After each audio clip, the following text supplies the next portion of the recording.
Hi friends, இன்றைக்கி வந்து பார்த்திங்கன்னா என்ன செய்ய போகிறோன்னு பார்த்தீங்கன்னா கஸ்டர்ட் தாங்க செய்ய போகிறோம். இன்றைக்கி வந்து பார்த்திங்கன்னா என்னோடய தம்பி ஊர்லன்னு வந்துருந்தாங்க. அவனுக்கு வந்து பார்த்திங்கன்னா கஸ்டர்ட்னா ரொம்ப பிடிக்குங்க.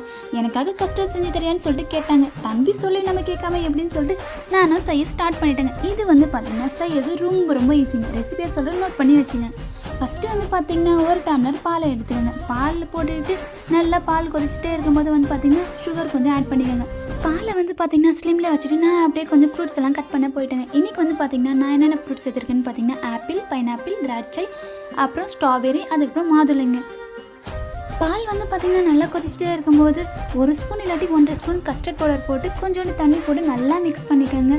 அப்புறம் வந்து பார்த்திங்கன்னா அப்படியே அந்த கஸ்டர்ட் பவுடரை எடுத்து கேஸில் ஸ்லிமில் வச்சுட்டு அது போட்டு நல்லா கலரிட்டே இருங்க. இல்லாட்டி வந்து பார்த்திங்கன்னா கட்டி ஆகிடுங்க. அப்புறம் நான் கட் பண்ணி வச்சுருங்க ஃப்ரூட்ஸ் எல்லாம் வந்து அதில் சேர்த்துட்டேங்க. அவ்வளோதாங்க, நம்ம சூப்பரான கஸ்டர்ட் ரெடிங்க. உங்களுக்கு கஸ்டர்ட் பிடிக்கான்னு சொல்லிட்டு மறக்காமல் கமெண்ட் பண்ணுங்கள். அப்புறம் ரெடியான கஸ்டர்டை நான் வந்து பார்த்திங்கன்னா அப்படியே எடுத்துகிட்டு போய் என் தம்பிக்கிட்ட கொடுத்துங்க. சாப்பிட்டு டேஸ்ட் எப்படி இருக்குன்னு சொன்னேங்க. அவனை வந்து பார்த்திங்கன்னா சாப்பிட்டு டேஸ்ட் வந்து ரொம்ப சூப்பராக இருக்குன்னு சொன்னான். சரி நம்மளும் ட்ரை பண்ணி பார்க்கலான்னு சொல்லிட்டு நானும் வந்து பார்த்திங்கன்னா அப்படியே ட்ரை பண்ணேங்க. டேஸ்ட் வந்து பார்த்திங்கன்னா உண்மையாக செம்மையாக இருந்துச்சுங்க. கண்டிப்பாக நீங்களும் வந்து பார்த்திங்கன்னா உங்கள் வீட்டில் ஒரு தடவை ட்ரை பண்ணி பாருங்கள். உங்களுக்கே வந்து பார்த்திங்கன்னா ரொம்ப பிடிக்குங்க. ஓகே ஃப்ரெண்ட்ஸ், நெக்ஸ்ட்டு பார்க்கலாம். Bye bye.